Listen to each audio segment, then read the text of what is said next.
Don't look at the screen. Shall I turn it so you don't look at it? Because you'll look. You'll look. I know you will.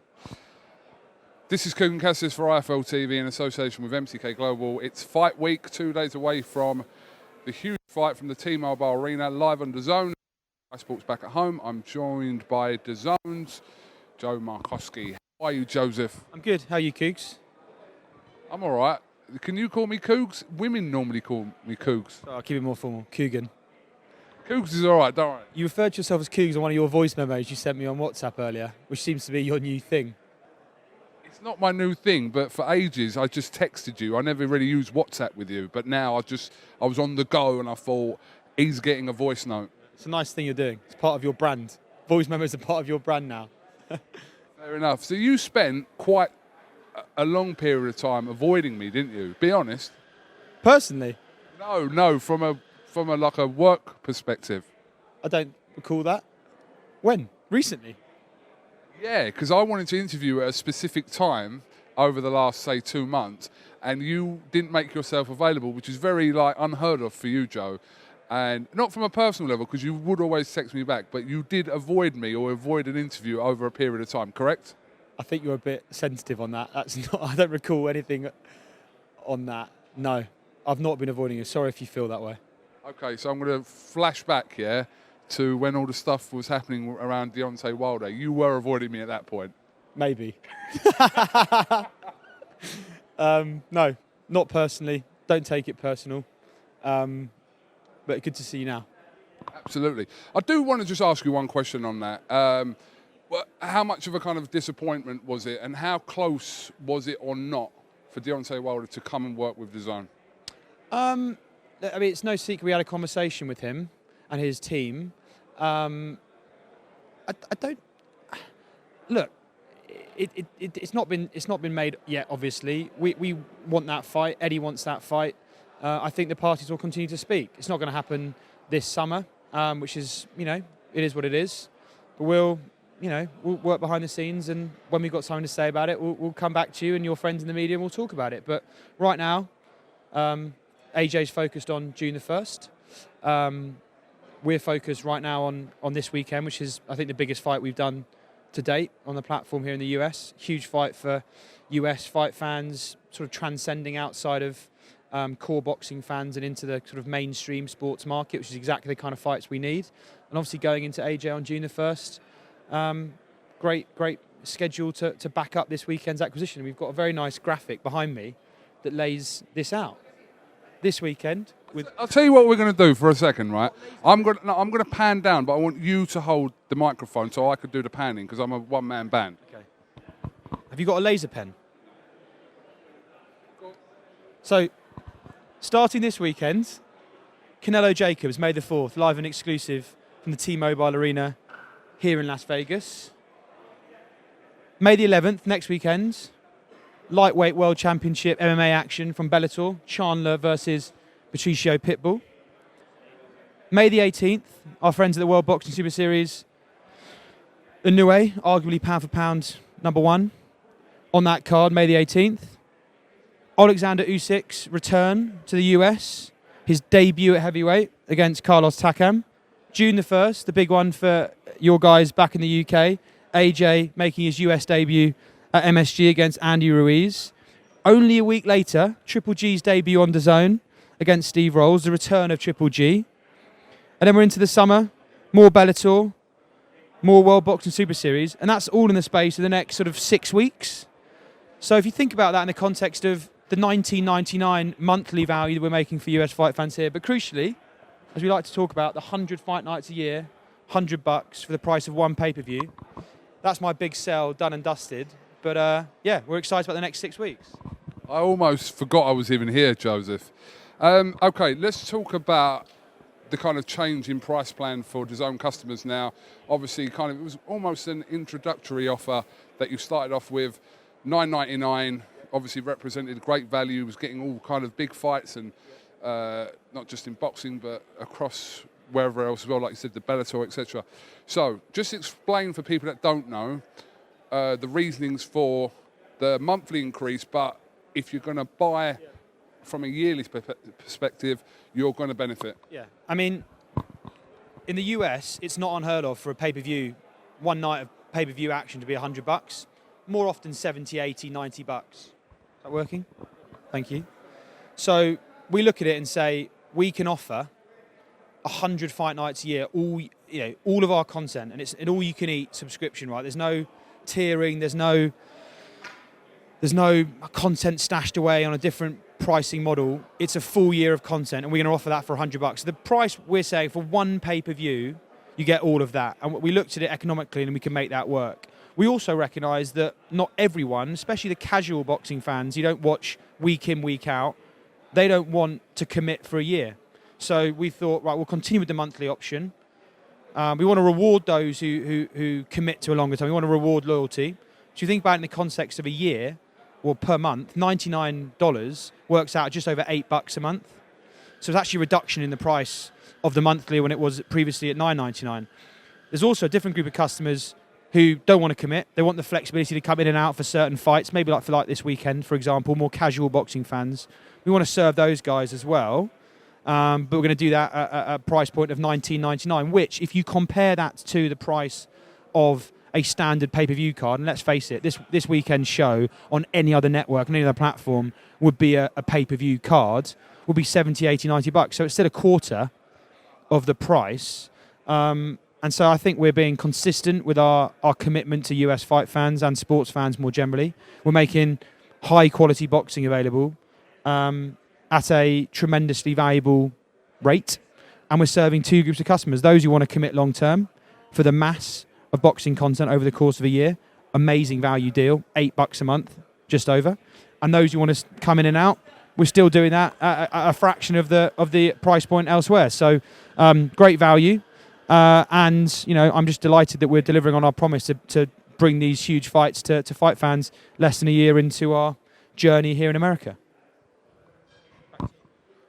Thank you very much for that wonderful pitch, Joseph. Let's talk about Joshua-RUIZ. Obviously, can you just give us your kind of, from a DAZN perspective, your initial response to obviously the news of the failed drug test with Jarrell Miller, and then obviously a couple of days after, the other two failed drug tests. I mean, what kind of position was that putting you at DAZN at, considering this was Anthony Joshua's big US debut? It's disappointing. Don't get me wrong. Jarrell Miller was great for the promotion. The press conferences were the press conferences. They generated a lot of noise. He's a top 10 genuine test. But look, it's beyond our control. What happened. It's really disappointing. I feel sorry for Eddie, because that dropped on his lap to sort out pretty quickly. It's not often I feel sorry for Eddie Hearn, but I did that week. And look, we I think as a group reacted quite quickly. I'm really impressed with AJ and his team. They were really professional about everything. They knew that Eddie had to get a list together. He shared that list with us. We gave him our thoughts on that. And Andy Ruiz was always on that list, and that's where it landed. And we're happy to continue our marketing planning and our big push of that fight. I think the big story remains AJ's coming to America, and we're going to support that. It's a major step in his sort of long-term plan to become a global superstar. I've said to you before, you need to come and break America if you want to be a global superstar. And I'm proud to say that we're going to support that and be the home of it here in the US from a broadcast perspective. So nothing fundamentally changes. It's just a change of test for AJ. How influential were DAZN in kind of the shortlist and the overall picking of the replacement opponent? Obviously, there's Sky Sports back home, Eddie Hearn and yourselves, but it being a DAZN show and obviously a US debut, how influential and how much input did you guys at DAZN have, like John Skipper, etc., with who the opponent was going to be? Well, it's a partnership, right? It's a three-way partnership between us, Matchroom, and Anthony Joshua. So every single party in that conversation needs to be comfortable. I'm glad to say there's not much differences of opinion. We have a seat at the table. Number one, AJ's got to be happy because he's the guy getting into the ring. We've got to be happy because it's our show and we're sort of funding it. And Eddie's got to believe it's the best thing for AJ's career, as does Freddie Cunningham and the rest of Team AJ. So we've all got to be comfortable. I'm glad to say we all are comfortable, and we all were. There's a few opinions shared for sure, but generally we're all pretty comfortable with the shortlist that Eddie put together, and I'm really happy with how quickly, as is John and Simon and the rest of our team, how quickly Eddie got a deal done. It still gives us, by the time we announce, sort of 5 weeks of promotional time left to hype that fight up and get behind it from a marketing perspective. So all good on that front. What was your kind of response and feelings around Luis Ortiz, who Eddie Hearn revealed turned down 2 offers, one of 6 million and one of 7 million? He seemed to be the kind of the front runner, as in terms of first choice for Joshua and for Eddie Hearn, but that their team turned the offer down. What was your kind of reaction to that? I can't speak to them turning down the offer. That was a conversation that Eddie had with them, and I think Eddie's been public and talking with you and some others on that. Look, Luis Ortiz would have been a great test for AJ, but I think JOSHUA-RUIZ is a test of a different kind. Brings with him a different sort of story for us to get behind. He's Mexican, which works for us in the US. It's an audience that we've already sort of tapped into with Canelo, a number of other fighters. Jaime Munguia being another example. We've got a decent percentage of our subscriptions are Mexican fight fans here in the US, so that works. Look, I can't speak for why Ortiz turned down the offers. I'm not in his team. He was on the list, as was Ruiz. It was a race against time to get a deal done with a credible opponent, and we got a deal done with a credible opponent. Maybe Ortiz is an option for AJ down the line. Maybe he isn't. Right now, I'm pretty sure everyone on our side is focused on June 1. With Ruiz, obviously, is the test in focus for AJ. So, not much to say about that, to be honest. I'm gonna revisit some comments from Shelley Finkel regarding Deontay Wilder. He recently quoted as saying that the fight is more likely to happen in 2020 between Wilder and Joshua, but he said that the relationship between himself and John Skipper is strong, so that's positive. But it's quite alarming that, Eddie Hearn said that he wouldn't be surprised if the fight, based on Shelley's comments, happened in 2021 yesterday. I don't know. I've not seen those comments. I believe our relationship with that camp is strong.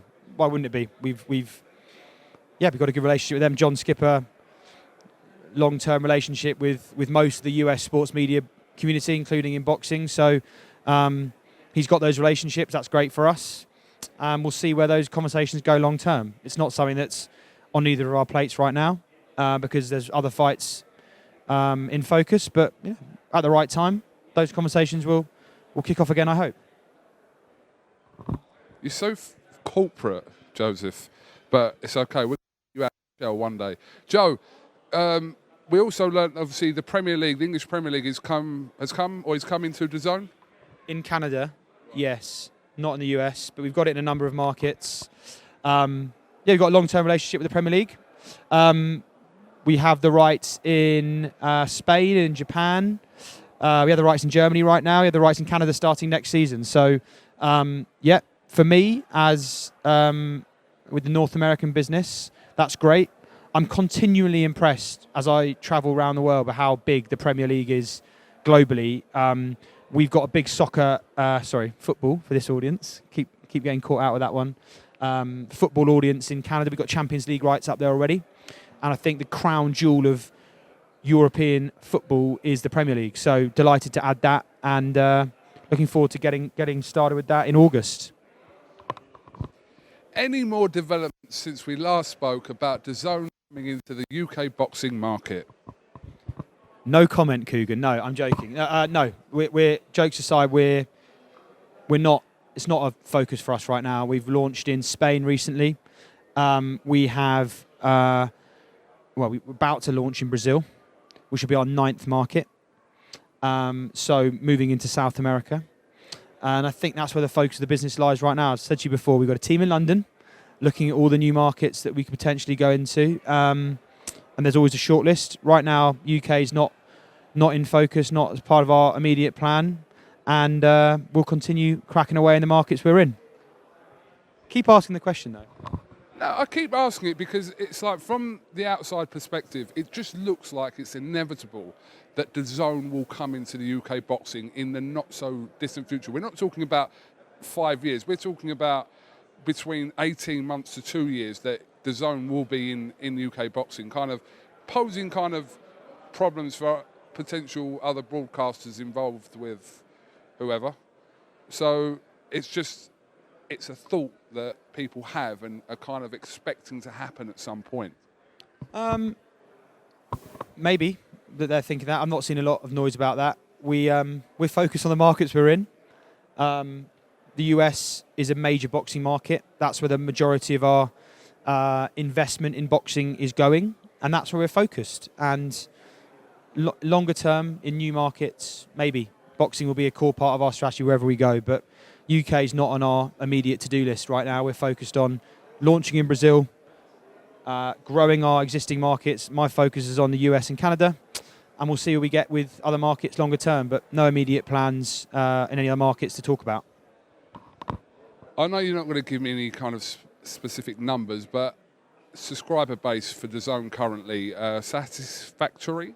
Yeah, and it'll be a lot bigger next week because this is a major fight, as I said, that starts to transcend outside of a core boxing audience, which is perhaps the first event of its kind we've had in the US, which puts us in the sort of mainstream sports conversation in the US. We've been advertising a lot around mainstream sports in the last couple of weeks, and the event awareness amongst sort of the general US sports fan is significantly higher than any other fight we've done thus far on DAZN. So that will significantly supercharge our subscriber base this weekend, which I'm very excited about personally. And that will be great for AJ, which is our next major injection. It'll be great for Triple G, which is an injection only a week after that. So in terms of major growth to our US subscription base, next 6 weeks are crucially important, starting with Saturday evening from Las Vegas. How much of that $1 billion have you got left? That $1 billion is across 8 years, so quite a lot. Look, no, I said yesterday, we are less than a year since we announced our entry into the US. Eddie has a business plan with us, which obviously requires him to spend a percentage of that budget every year, and we're on track keeping within that budget. Frank Smith does a good job of keeping on top of the numbers, and we're very comfortable with what we've delivered on using the money we have so far. It's a long-term plan. The Devin Haney announcement this morning is testament to that. It's not just about it's really important we deliver major shows like this weekend. It's also about using those funds to invest in the next generation of boxing superstars and the next generation of world champions. So Devin Haney, Tevin Farmer, all these guys, the stable Eddie is building in the US is as much about the future as it is about right now. And I think that's a long-term plan that we're only sort of 10, 11 months into building on. So lots of money left, and lots of progress still to be made, but we're in a really good place, I think, going into our biggest weekend yet. I would like to make a plea. Okay. Excuse me. I would like to make a plea that I would like to interview John Skipper. I'll ask John Skipper if he'd like to do that. He's here this week. Okay, maybe not the time and the place is this weekend, but at some point I would like to sit down with John Skipper. So I don't know how knowledgeable John Skipper is about IFL TV or not, so I'm not going to kind of put that either way. How could he not be? How could he not be? I can't say that because I sound like an idiot, but you can say that. Yeah, I'm sure he's aware of IFL TV, and I'll ask for his time. John Skipper watches IFL TV. Oh, that's done me for the day. I can go home. So in fact, John, if you're watching this now, just send me a little DM, right? Slide into my DMs, John Skipper, if you're up for doing an interview. I'd love to sit down with John Skipper. He's one on the list currently. I doubt he'll send you a DM. I'll ask his assistant if he wants to sit down with you, and we'll see how we get with that. I'll ask the question, KUGAN, don't worry. Okay, that's good enough for me. Joe, thank you very much for your time, and a mouth-watering schedule that starts the 4th with Alvarez against Jacobs all the way through to June 15th with the World Boxing Series. There's Ryan Garcia, DAZN fighter. And he's got more Instagram followers than you. He has, correct. Have you interviewed him yet? No, I'm going to try now. You should do. He's great. Good talker. He's about to punch a punch bag. Look at this. I'm gonna leave it like that then. Okay, so really quick,